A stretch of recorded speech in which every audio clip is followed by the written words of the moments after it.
leaving. But here's a little something about my DJ. The magnificent Jazzy Jeff. Jazzy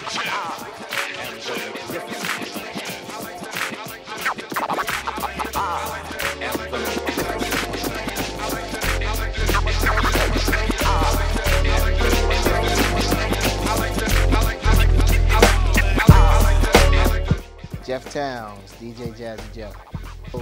My instrument would have been drums, would have been a bass, but it turned out to be the turntables. You know, me starting to play records at a party, it wasn't just playing records. It's like, okay, now I got 2 records and I got a break that's 4 bars long and I got to keep going back to back with this break in order to lay the foundation for this MC to rhyme off of. And then I got 8 bars to take this record off, put another one on and find another break and continue it over. It turned into an instrument. When people shook their head and didn't understand it, you know, you don't have to understand everything. This is my instrument. This is my, you know, this is how I create music. I think more than anything, instead of looking at what I attributed to the art of DJing, I'm happy that cats are still doing it. It's kind of like, you know what? All right, it's cool. If Grandmaster Flash was my dad and I was the son, and then all of a sudden I had a kid, now he's a grandfather. You know, I'm a great-grandfather now, and he's a great-great-grandfather. I just want the generations to keep going on and just keep it, you know, and keep it alive. Because the bigger they keep it going, the bigger my legacy can be after I'm gone. I kind of got a little disgruntled with the music industry and just how it was going in the direction that it was going. And just wanted to be able, you know, I've always said in the opportunities that I had to do a record that the only way I was going to do it is if I could do it pretty much on my own terms. And it wasn't about necessarily what the industry expected it. You know, well, you know, you got to make sure that you have this person and this person on it, because if you do that, then it's going to sell. Or you have to make sure that you have this kind of record and this kind of record, because if you do that, it's going to sell. You know, I've always believed that especially artist-driven albums should be a signature from the person who's working on it, through BBE and, you know, having someone that will come to you and just basically say, Jeff, I want you to make an album that makes up you. No holds barred, you got it, call me when it's done. You know, you don't get that from any record company now. So for them to give me that opportunity, it was a no-brainer.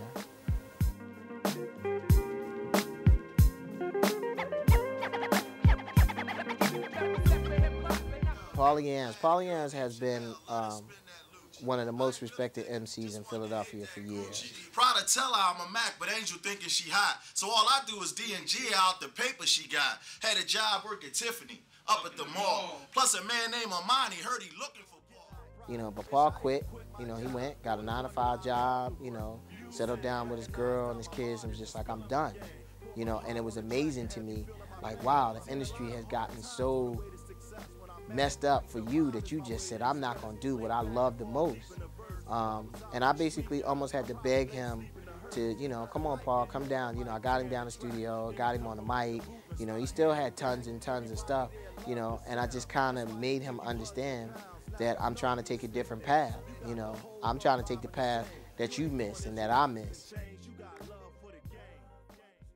8, 9, my mom bought me Technic 1200s. Man, I'm trying to DJ like 10. Drum machines at like 12, 14.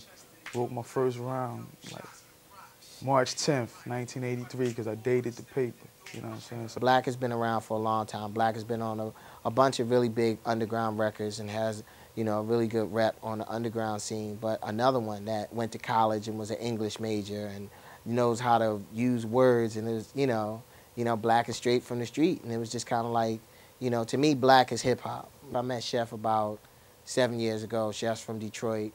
And just his energy. It's like when Chef first came down, Chef came in the studio and I had a band in the room. And they just put him in the room with the band and he got on the mic and he had a big giant afro wig and Chef must have rhymed for about an hour and a half straight. Talked about everything, very intellectual. When you're a young man, they sell you on sex.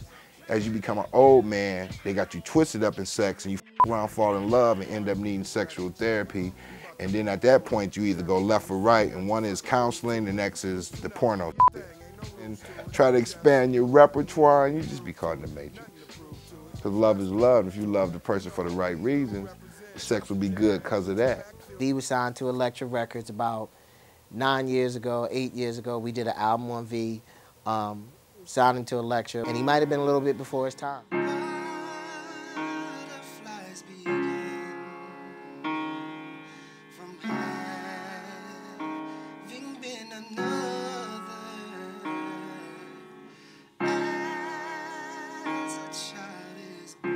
You know, it was kind of like, oh, we're not feeling that, we don't like that, we think, you know, we want something different.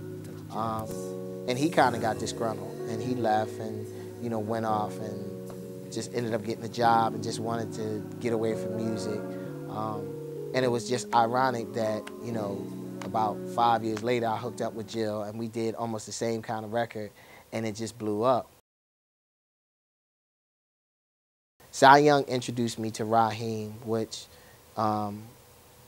Rahim, it was really amazing to meet somebody that was on the same stuff that we were on, and we never met him.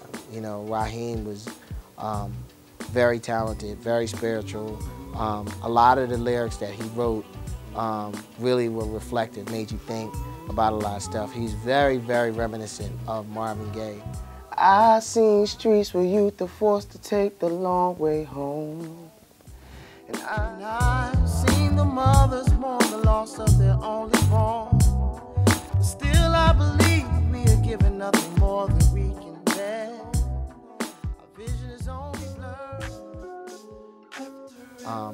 And it was a no-brainer with Eric. You know, I've been working with Eric for years. Eric, you know, used to write songs, you know, for a lot of the cats that used to be at A Touch of Jazz. So it was the same thing, you know, it's like, yo, I'm doing this record, and, you know, you almost don't even have to ask Eric, you know he's gonna be on it. Amazed to find someone so fine. Up in here alone, I feel I'm about to lose my mind. I was gonna spend the evening with my crew. I had no idea I would run into the likes of you. The dance floor is so tight, somewhat like the Jill is probably the purest and truest artist that I've ever worked with. We did the remake of We Live in Brooklyn, and it was just great because everybody that was on that track was from Philly. You know, the string arrangement was written by Larry Gold, who pretty much did a lot of the Philly International strings, you know, for Gamble & Huff back in the day, you know, from bass with Pat and keys with Pete and guitar by Chuck Trees. Everybody is from the Philadelphia area. A Touch of Jazz is like a big, giant musical playground, and I've always wanted it like that, that, you know, once you have a relationship with cats musically, just let them come and go as they choose. Because you never know. I mean, to me, creativity can't be on the clock. I had the idea for the Love of the Game for about a year and never did it. And it was so funny because I ended up programming a beat in about 15 seconds, just a basic beat, and I found a sample, and I kept hitting the sample, and Kim Wood came in and was just like, wow, that's hot. You know, and I just flew it in and just kept it going. And another guy, Pat, just went in the other room and grabbed the bass and just plugged the bass up, and he started playing the bass, and I was like, hold up, and I just laid the bass straight down. And it was funny because there was no structure to the song at all. It was just, you know, okay, let me loop the beat for 40 bars, and he just played the bass straight down. And then another guy, Pete, just came in and was like, yo, you know, can I get on it? And he just sat down and started playing the keys. And then Paul walked up the hall, and he opened the door, and he was just like, wow, for the love of the game.